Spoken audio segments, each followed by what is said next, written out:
जल्ल जलालुहु व अम्मा नवालुहु व अतम्मा कमालुहु व अअज़्ज़ा शानुहु बिहम्दि सलाह सय्यद दो आलम सय्यद कौन मकाम शफ़ी मुज़निबान हुज़ूर ताजदार हद व ज़मान सल्लल्लाहु तआला अलैहि वसल्लम की बारगाह मुक़द्दसा में हदिया दुरूद व सलाम। खुदावंद कुद्दूस की बारगाह में दुआ है, इल्तिजा है, हम सब का परवरदिगार हमारी आज की नमाज जुमा की हाज़िरी को अपनी बारगाह में कबूल फरमा दे और रब्बुल आलमीन इसकी बरकत से हमें सगाइर व कबाइर की माफ़ी अता फरमा दे।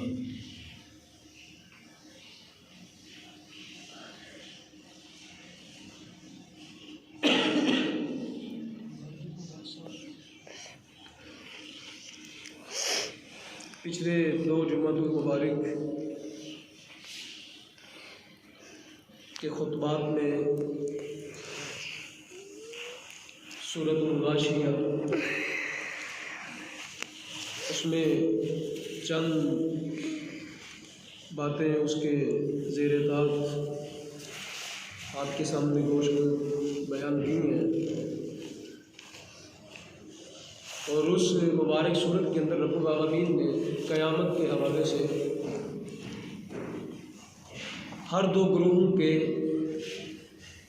अंजाम के बारे में बताया कि काफिर का अंजाम क्या है और मोमिन का अंजाम क्या है। उसी मौजू को आगे जारी करते हुए सूरह वाक़िया शरीफ 27वें बारे में सूरतुल वाक़िया पता है आपको, ये वो सूरह पाक है जिसको नबी करीम अलैहिस्सलाम तिलावत अक्सर फरमाते हैं और ये वो सूरह पाक है जिसको तिलावत करने से अल्लाह के घर में गैबी रिज़्क़ आता है, गायब के ख़जानों से रिज़्क़ बंदे को तवक्को भी नहीं होती कहाँ से आ जाता। हज़रत अब्दुल्लाह इब्न मसूद रज़ियल्लाहु ताला अन्हु जिनके बारे में बड़े फ़ज़ाइल हैं, जिनके बड़े कमालात हैं, रसूल करीम अलैहिस्सलाम के बड़े मंजूर नज़र सहाबी हैं।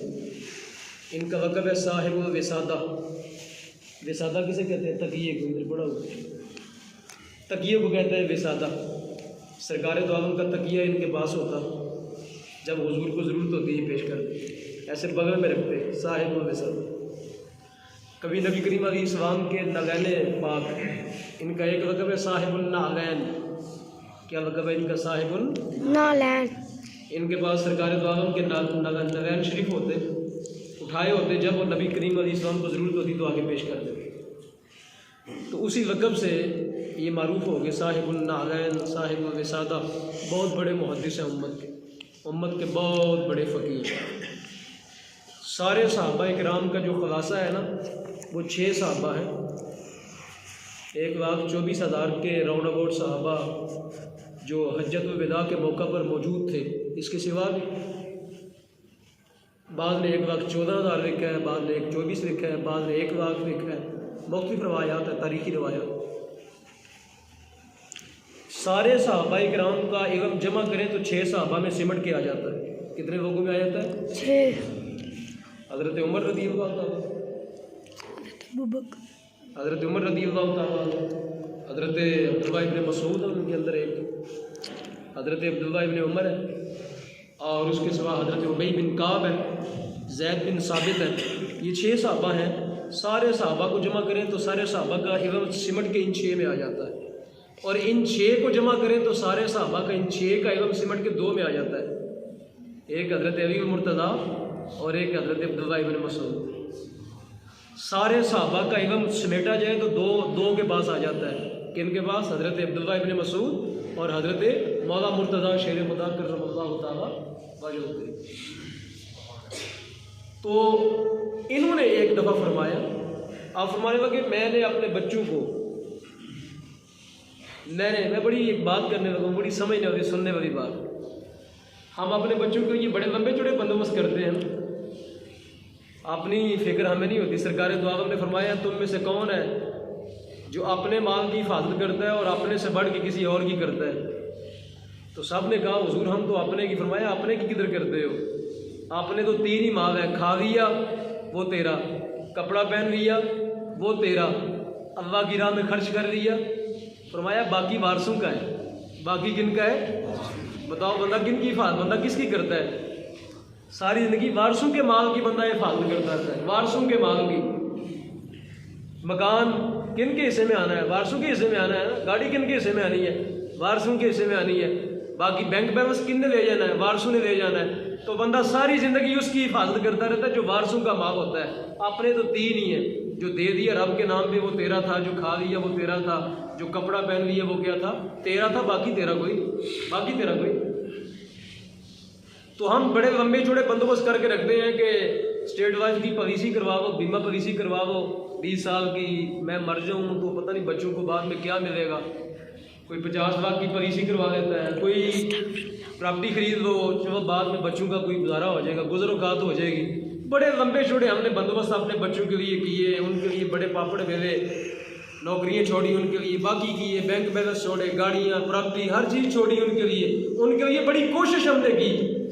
सहाबाए किराम के बारे में पूछे कि हुजूर आपने अपने बच्चों के लिए क्या छोड़ा? वो भी तो इंसान थे ना, वो भी गोश्त पोस्ट के बने हुए बशर इंसान थे। उनसे पूछे कि तुम्हारी फिक्र क्या है, कि औलाद की फिक्र कितनी होनी चाहिए? तो उनकी बेटियां थीं हज़रत अब्दुल्लाह इब्न मसूद, जिनका सारे सहाबा का इल्म सिमट के जिस बंदे में आ जाता है। तो आपने फरमाया मैंने अपने बच्चों को सूरह वाक़िया पढ़ा दी है। मैंने अपने बच्चों को क्या किया है? फरमाया ये उनके लिए काफ़ी है, मुझे उनके रिज़्क़ की फ़िक्र कोई नहीं है। फरमाया मुझे उनकी बाद की ज़िंदगी की फ़िक्र कोई नहीं है। मैंने उनको सूरह वाक़िया याद करवा दी है, अपनी बेटियों को याद करवा दी है। अब सूरह वाक़िया उनके लिए गैब के खजाना लेके आए। एक फ़िक्र ये है, हमने चूँकि बच्चों को कुरान नहीं ना पढ़ाया, हमने उनके लिए प्रॉपर्टी जमा की, हमने बदले में कुरान नहीं पढ़ाया। सहाबा अपने बच्चों को कुरान पढ़ाते थे, उनको फ़िक्र नहीं होती थी कि इनका बाद में रिज़्क़ कहाँ से आए। उनको रिज़्क़ की फ़िक्र नहीं होती थी कि हम चले जाएंगे, जिहाद कर रहे हैं, शहीद हो जाएंगे, कभी किसी जंग में जा रहे हैं, कभी किसी जंग में जा रहे हैं। उनको इस बात की फ़िक्र नहीं कि बाद में बच्चे कैसे पलेंगे, क्योंकि उनने अपने बच्चों को क्या दे दिया होता? ज़िंदगी के अंदर कुरान दे दिया, कुरान पढ़ा दिया, सूरह वाक़िया पढ़ा दी, सूरह वाक़िया पढ़ा दी। तो इसलिए सूरह वाक़िया आप अपने बच्चों को पढ़ाएं, उनको मुंतकिल करें, उनको अपनी बेटियों को पढ़ाएं। तोहफे के अंदर जब उनकी शादियां हों तो सूरह वाक़िया दे के भेजें, जाओ अल्लाह तेरा सबब पैदा करेगा, गैब के ख़जाने लेके आए। तुम सूरह वाक़िया को पढ़ते रहना। तो सूरह वाक़िया पढ़ेगी, आपके घर में गैब से रिज़्क़ आएगा। आपके घर में क्या होगा? तजर्बा करके देख लो। आपके ज़हन में ज़ाहिर इतने बंदे बैठे हैं, आपके ज़हन में होगा मौलवी साहब ऐसे ही कर रहे हैं। मैं अपने तजर्बे से बता रहा हूँ आपको, मैं अपने तजर्बे से बता रहा हूँ। अल्हम्दुलिल्लाह तहदीस नेमत के तौर पे कहता हूँ, मैंने पिछले 10 साल से हर रोज़ सूरह मगरिब के अंदर, मगरिब की जो नमाज है, मैं सूरह वाक़िया पढ़ता हूँ उससे, और मेरे बच्चे भी सारे पढ़ते हैं। मैं इन बच्चों को भी, जो मेरा बेटा है, बाकी भी सब है, मैंने सूरह वाक़िया पे लगा रखा है उनको। मगरिब की नमाज के अंदर हम सारे सूरह वाक़िया हर रोज़ पढ़ते हैं अल्हम्दुलिल्लाह। ये तजर्बे से, एक तजर्बे के अंदर बात है, एक अपने तजर्बे के अंदर ये बात करके देखी, अल्लाह गैब के ख़जाने अता करता है। तो आपने फरमाया मैंने अपनी बेटियों को सूरह वाक़िया पढ़ा दी है। फरमाया मुझे उनकी कोई रिज़्क़ की परवाह अब, रिज़्क़ उस मालिक के पास है, और वो जो सूरह वाक़िया पढ़ेंगे तो अल्लाह उनके गैब के ख़जानों से रिज़्क़ अता करे। आप भी अपने बच्चों को कुरान पढ़ाएं, अपनी बेटियों को कुरान पढ़ाएं, अपनी बेटियों को कुछ ना कुछ तो तोहफा देंगे। और जहेज़ का इतना सामान देते हो, पूरा ट्रक लोड करके भेज देते हो, कभी साथ कुरान भी भेजे उनके। कुरान भेजते तो क्या करते हो? बच्ची की रुख़्सत होती है, सर पे कुरान रख देते हो। इससे क्या फ़ायदा होगा? क्या फ़ायदा होगा? बच्चियाँ रुख़्सत होती हैं, सर पे क्या करते हैं? भाई आता है कुरान यहाँ पे रख, क्या फ़ायदा होगा? इस यहाँ पे रखने से क्या फ़ायदा होगा? जब ये आता नहीं है तो इधर रखने से क्या फ़ायदा होगा? तो लोग ज़्यादा दफ़ा क्या करते हैं, बच्चियों के सर पे कुरान, कि बच्ची कुरान के साए में हम रुख़्सत कर रहे हैं। बच्ची को कुरान आता नहीं, साया उसका है लेकिन आता नहीं कुरान उसको। तो साए में रुख़्सत ना करो, उनको कुरान पढ़ाओ, उनको कुरान की तरफ लेके आओ, उनको सुबह शाम कुरान पढ़ने की आदत डालो। जब ये कुरान की तरफ आएंगी, सारे झंझों से आज़ाद हो जाएंगी, कुरान के साथ उनकी जब निस्बत हो जाएगी तो बरकतें ही बरकतें घर के अंदर आएंगी। फिर आपको जादू टोने करने की ज़रूरत नहीं रहेगी। जब कुरान जो पढ़ता है उसको जादू टोना नहीं करना पड़ता, ना उसको किसी जादूगरों के पास जाने की ज़रूरत रहती है। उसको कुरान ही इतना कुछ दे देता है कि उसको कभी किसी के दरवाजे को खटकाने की ज़रूरत नहीं पड़ती। तो सूरह वाक़िया में आज जो थोड़ी सी आपके सामने पढ़ूंगा, इसके अंदर भी अल्लाह रब्बुल आलमीन ने क़यामत के कुछ हवाल बयान किए। अब मैं पढ़ने लगूँ सूरह वाक़िया कि ये सूरह वाक़िया है कि अब इसके माने तो सुने यार। सूरह वाक़िया में बयान किया हुआ, चलो एक तो ये सूरह वाक़िया पढ़े तो बरकत होगी, और ये भी तो सुने सूरह वाक़िया में बयान किया हुआ, जरा ये तो सुने। आज आपको पता तो जो है सूरह वाक़िया पे इतना सवाब क्यों है, इतनी बरकत क्यों है, सुने तो सही उसके अंदर क्या है। तो सुनिए ज़रा, इसके अंदर अल्लाह रब्बुल आलमीन ने क़यामत का जिक्र फरमाया, फ़िक्र आखिरत। सूरह वाक़िया पढ़ने से इंसान के अंदर क्या पैदा होती है, फ़िक्र, उसको मौत याद आती है। उसको क्या याद आती है? सूरह वाक़िया पढ़ने से इंसान अपने आप को पाक करता है। जिसको मौत याद आती है वो गुनाह की तरफ नहीं आता। जिसको मौत याद आती है वो उसको जब वो करने लगता है तो वो खड़ी हो जाती है कि मरना नहीं है, कब्र है इतनी सी, उस गड्ढे के अंदर तुम्हें रख दिया जाएगा। हज़रत अबू दरदा रज़ियल्लाहु ताला अन्हु, जो बड़े सहाबा उलुल अज़म, जो इन 6 सहाबा के अंदर उनका नाम आता है हज़रत अबू दरदा का, उन्होंने फरमाया कि नबी करीम अलैहिस्सलाम से मैंने सुना, समय तो रसूलुल्लाह सल्लल्लाहु ताला अलैहि वसल्लम, उनकी बीवी ने, उनका नाम था उम्मे दरदा। उनका नाम क्या था? साहबी का नाम है अबू दरदा, बेटी के नाम पे ही, उनकी बेटी थी कोई दरदा, तो उनके नाम पे उम्मे दरदा, अबू दरदा। वो उनकी बीवी कहने लगी कि जिस तरह फलां साहबी माल कमा के लाते हैं, कारोबार करते हैं, आप भी जाओ बाजार निकलो, कारोबार करके आओ, तो पैसे लेके आओ घर में।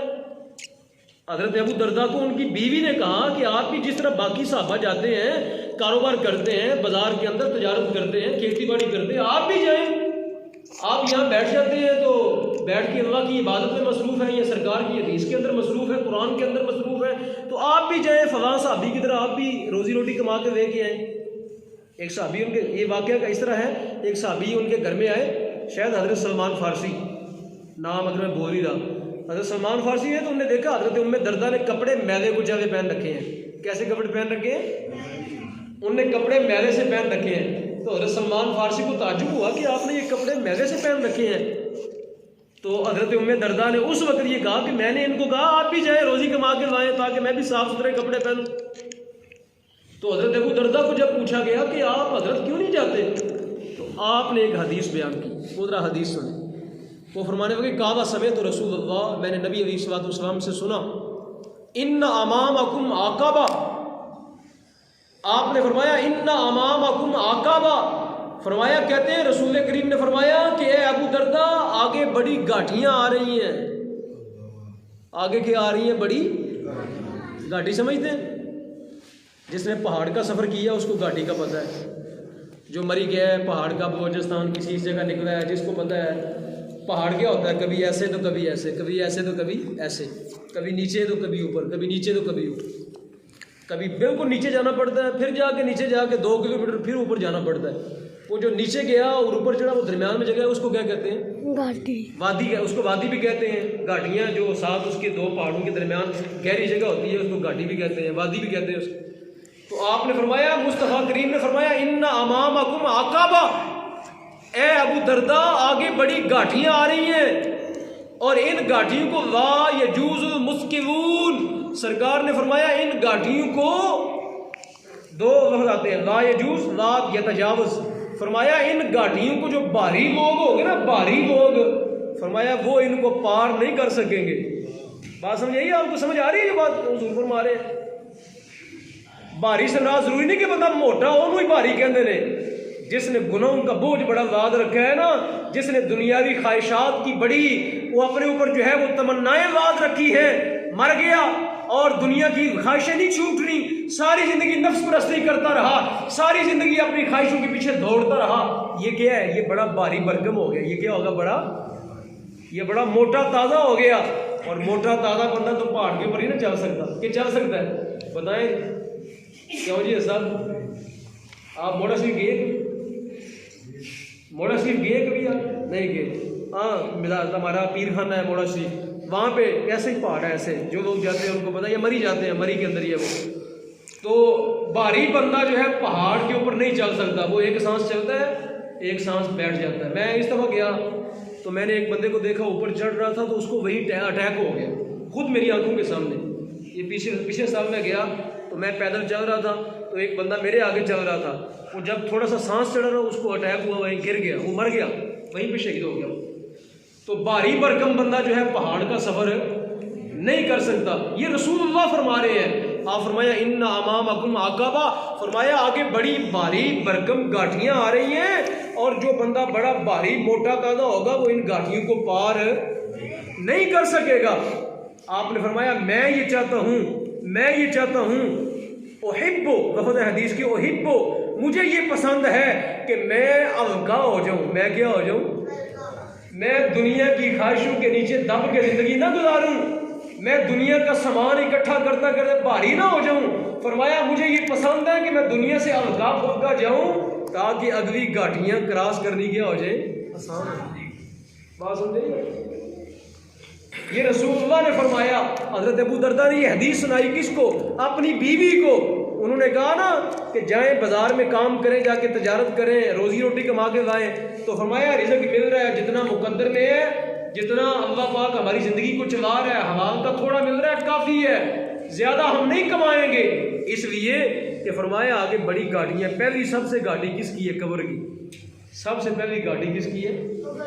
ज़मीन के ऊपर था, ज़मीन के नीचे कर दिया गया, ऊपर मलू मिट्टी डाल देंगे।